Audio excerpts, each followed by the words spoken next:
One factor that has greatly influenced the rise of amateur activities, and consequently also the development of crowdsourcing, is the search for rewarding experiences outside the work environment, prompted in turn by the high rate of job dissatisfaction, caused by demand from the world of work of ever greater levels of specialization and the resulting impossibility of many individuals to feel fulfilled, despite the quality of their training and the variety of interests and knowledge.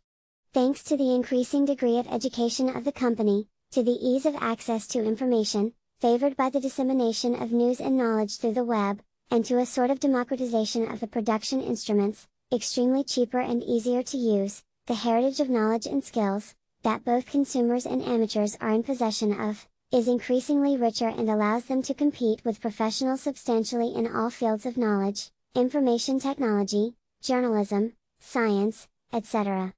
This leads to the emergence of the figure of the prosumer and that of the pro-am, identified by Charles Ledbetter and Paul Miller and resumed by Howe, which shares the quantity and quality of the commitment lavished by the amateur, such as to compare it to professional work. The appearance and the emergence of these subjects have certainly played an important role in the development of crowdsourcing, but the people that make up the crowd, and to which the organizations can therefore turn for a collaborative problem-solving action, not necessarily can be qualified as prosumers and pro-am according to their precise definition.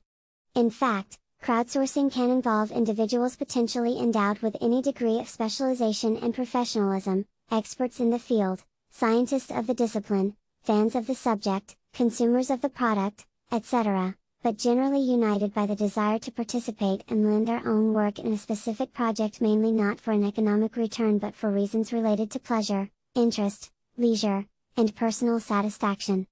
Crowdsourcing can provide for forms of material compensation, i.e., prizes and rewards of various entities, which can encourage participation, but these do not prevail over amateur reasons. Another influential phenomenon on crowdsourcing is open innovation. Specifically, open innovation emerges from the extension of the collaborative approach of an organization with consumers, and in particular with lead users, to a wider variety of partners, also welcoming the ideas of wisdom of crowd and transparency that can be found in the open source model.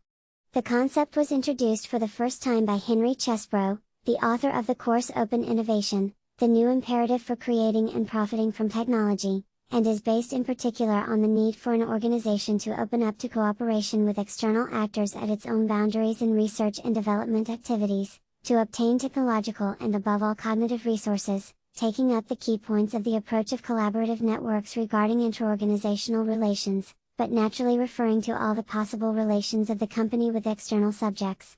In fact, open innovation is also born as an answer to the environmental uncertainty, to the complexity of innovative processes, and to the increasing diffusion of knowledge in society, and is realized in a growing degree of permeability of organizational boundaries and in the connected adoption of more open interaction methods with an ever wider range of stakeholders, including consumers, suppliers, competitors, and universities.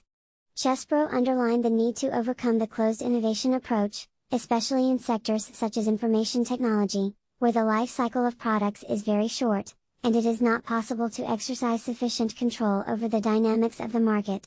In particular, in these circumstances, it would be more effective to increase transparency and to share resources and opportunities among the actors present in the environment.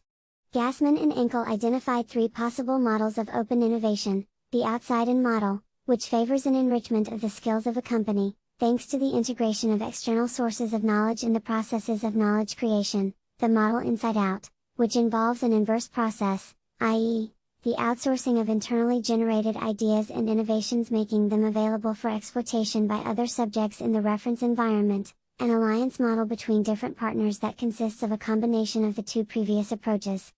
How the logic of open innovation is implemented includes contestations and competitions of various kinds, alliances, joint ventures, licensing agreements, open source platforms, and development communities. Seltzer and Mahmoudi, considering the natural dependence of the effectiveness of open innovation processes from the contributions of external actors in terms of innovative ideas and new knowledge for an organization, listed a series of management and implementation practices. First and foremost, an open company should attract a large group of collaborators, grasping the teaching of open source experiences, define the expectations on the level of partner participation, and identify ways to profit from open innovation, balancing the aspects of creation and appropriation of value through a real open strategy. As for the implementation methods, the company can decide, for example, to draw up a contract of various types with competitors or not, to commission the development of ideas to key customers, to create partnerships with suppliers, and to resort to crowdsourcing. Therefore, crowdsourcing can be seen as a strategy of implementing open innovation, but, according to another possible perspective, also as an independent problem-solving technique that intersects with the practice of open innovation if the problems faced are linked precisely to innovative processes. However, the distinction between these interpretations tends to fade if one examines the meaning attributed to the term innovation, as a creative and efficient recombination of existing inputs to produce new value outputs, substantially coinciding with the current conception of an effective problem-solving activity. In any case, crowdsourcing finds both the need for an organization to open up to the flow of external knowledge as well as the idea of creating the value of the philosophy of open innovation as integration and transformation of internal and external resources and skills. Consequently, in addition to the management techniques introduced a little above, there are several measures that can be implemented for open innovation activities that can also be validly used in the organization of crowdsourcing.